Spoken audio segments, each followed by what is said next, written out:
स्वागत है। तव्हांजो उन हवाले सां छा चवणु आहे? बिस्मिल्लाहिर्रहमानिर्रहीम। मां तव्हांखे ॿुधायां त बिलावल मेडिकल कॉलेज हॉस्पिटल कोई शिफ्ट नथी थिए।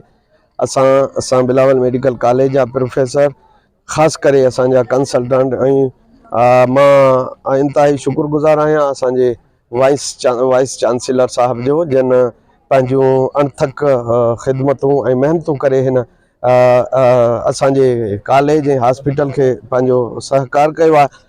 मां तव्हांखे ॿुधायां त इहे ख़बरूं अजायूं आहिनि। मां सम्झां थो त मां दोस्तनि खे उन्हनि खे ॿुधाईंदुसि। पहिरियां तहक़ीक़ कनि। असां वेठा आहियूं, VC साहब वेठो आहे, कंसल्टेंट वेठा आहिनि, बिलावल मेडिकल कॉलेज जा जेके आहिनि से नुमाइंदा वेठा आहिनि। उन्हनि खां तव्हां पुछा करे उन खां पोइ को बयानो जेका असां पंहिंजो जारी कयो। ऐं दोस्तनि खे, प्रेस जे दोस्तनि खे बि असां इहा ई गुज़ारिश कंदासीं त तव्हां हिकु पासे जी ख़बर न हलायो। तव्हां अवाम जी ॿुधो, अवाम वारी ख़बर तव्हां भली हलायो, पर जेकॾहिं असांखे नुमाइंदे खां तव्हां पुछा कंदो त तव्हांखे असुल हक़ीक़त जी ख़बर पइजी वेंदी। ऐं बिलावल मेडिकल कॉलेज हॉस्पिटल कोई हितां शिफ्ट नथी थिए। ही सर्विस जेका असां जारी ऐं सारी रहंदी।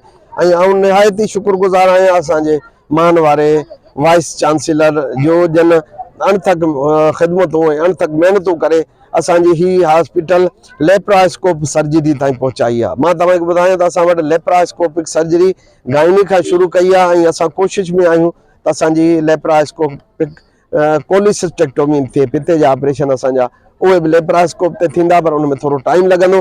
काफ़ी जेके आहिनि से फैकल्टीज़ जेके न हुयूं उहे VC साहब जे ताउन सां जेके असां उहे ठही, ऐं उन्हनि में जेका असां पंहिंजो कंसल्टेंट असांजा कमु कनि था ऐं बहितर कमु हले थो। बाक़ी जेसि ताईं रेफर जो आहे, जेकॾहिं को ॾिसो ICU जो आहे, CT स्कैन जो आहे, या को अहिड़ो सीरियस मामिलो आहे या को अहिड़ो सीरियस पेशेंट आहे, उनखे बिल्कुलु असां रेफर कयूं था।